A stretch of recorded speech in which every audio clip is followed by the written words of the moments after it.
Welcome back to my YouTube channel world literature. आज जो topic हम लोग डिस्कस करने वाले हैं वो है माय कंट्री राइट और left by George Orwell. George Orwell का अगेन एक ऐसे जो है वो हम डिस्कस करने वाले हैं, माय कंट्री राइट और लेफ्ट। इसके अंदर अगेन इन्होंने क्या पॉलिटिकल व्यू दिया है, क्या पॉलिटिकल आइडियोलॉजी यूज़ करके इन्होंने इस ऐसे को लिखा है, उसको डिस्कस करेंगे। जॉर्ज ऑरवेल ने हमेशा जो है वो सोशल रिफॉर्मेशन की बात की है, हमेशा सोशल इक्वालिटी की बात की है और जो टोटलिटेरियन सिस्टम है उसके अगेंस्ट बात की है। आज के ऐसे में इन्होंने किस चीज़ को पॉइंट आउट किया है, डिटेल से डिस्कस करेंगे।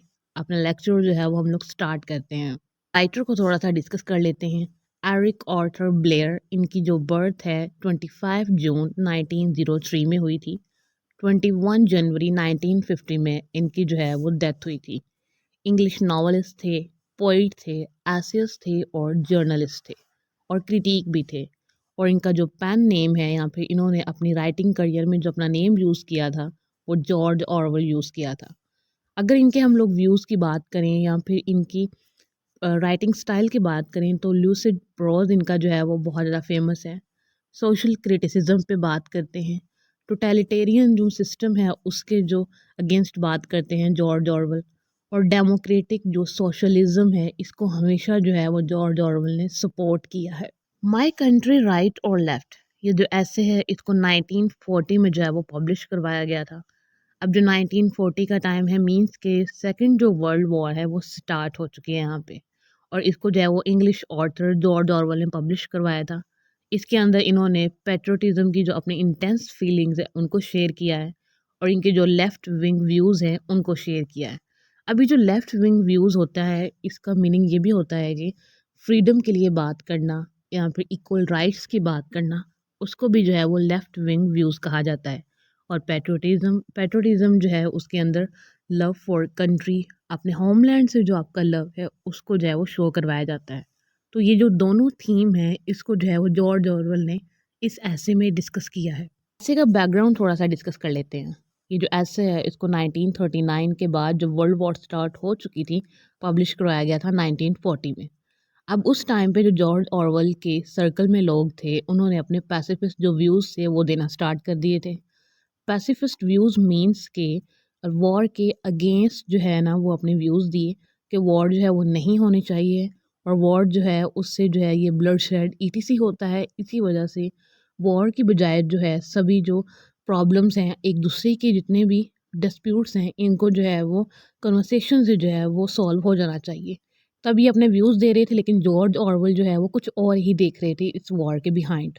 जॉर्ज ऑरवेल की लाइफ की इंटरेस्टिंग बात ये है कि इन्होंने अपनी लाइफ में वर्ल्ड वॉर वन भी देखा, उसके बाद स्पेनिश सिविल वॉर देखा, देन जो है अब ये वर्ल्ड वॉर टू को भी देख रहे हैं।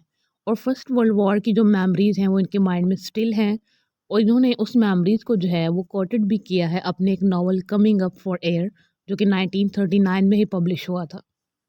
आज का जो ऐसे हम डिस्कस करने वाले हैं उसको 1940 में फॉलियोस ऑफ न्यू राइटिंग में पब्लिश करवाया गया था। ऐसे की समरी को स्टार्ट करते हैं।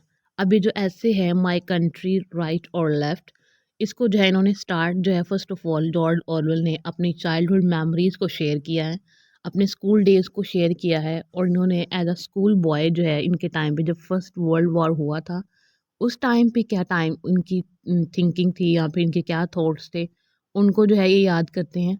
देन जो है ये कहते हैं कि उस टाइम पे फर्स्ट वर्ल्ड वॉर का मुझे इतना ज़्यादा जो है वो पेन नहीं हुआ था जितना मुझे टाइटैनिक का हुआ था कि जब टाइटैनिक के डूबने का मुझे पता चला था।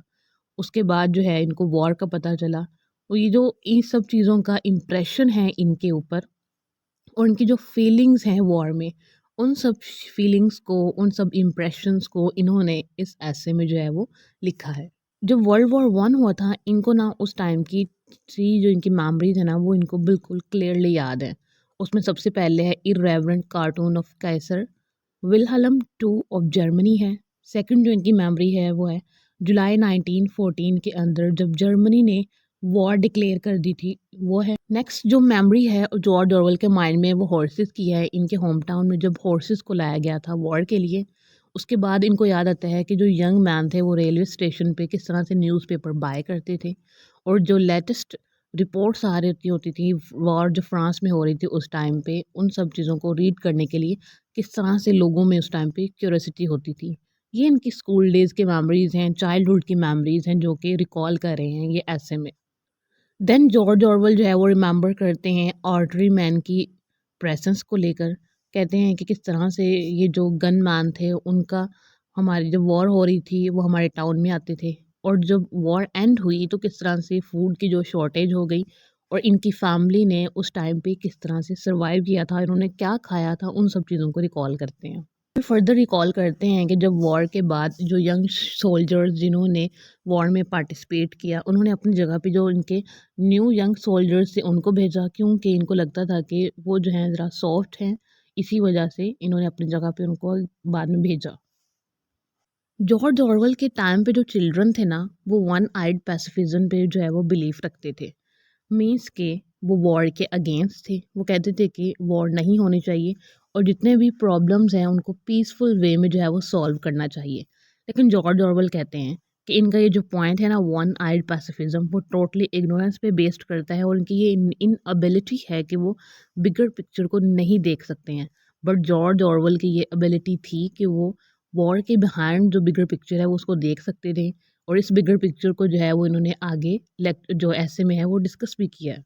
जॉर्ज ऑरवेल जो है वो कंक्लूड करते हैं अपने इसी स्टेटमेंट को, कहते हैं कि वो क्यों जो है वो वॉर को यहाँ पे सपोर्ट कर रहे हैं, वो क्यों जो है वो हिटलर के जो अगेंस्ट वॉर हो रही है जर्मनी में, और ये जो एक्सिस पावर्स हैं इन सबको ये क्यों सपोर्ट कर रहे हैं, उसके बिहाइंड एक रीज़न है।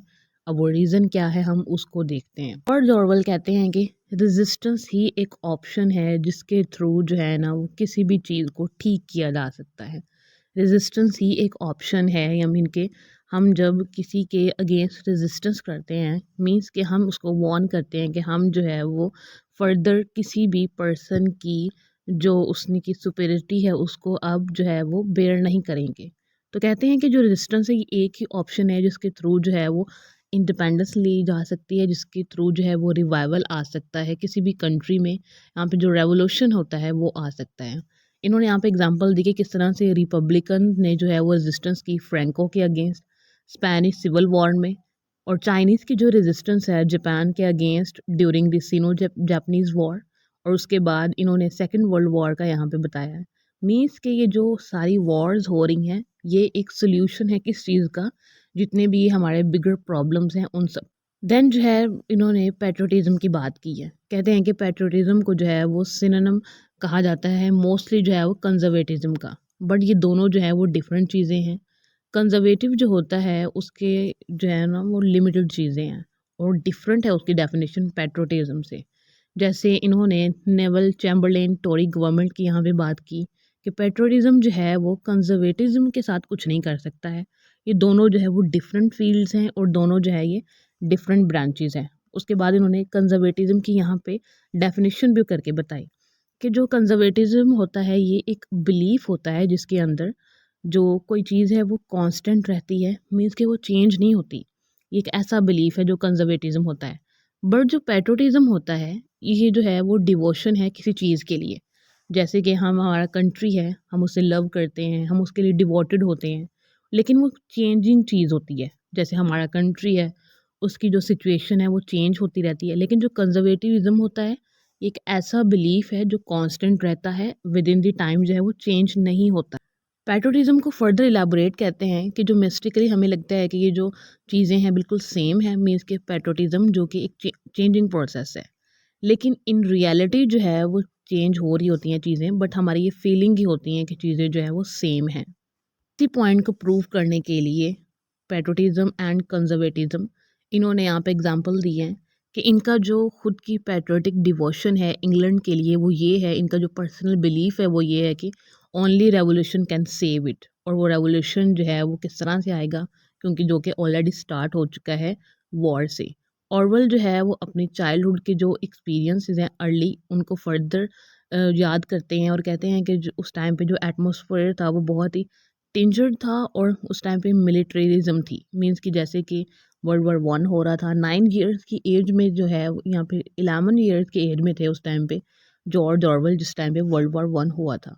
और उस टाइम पे साउंड ऑफ बगल्स, मींस के आर्मी का साउंड, गन्स का साउंड, ईटीसी। तो एक जो मेमोरी है ना इनकी वॉर के लिए, वो बहुत डीप है जॉर्ज ऑरवेल की।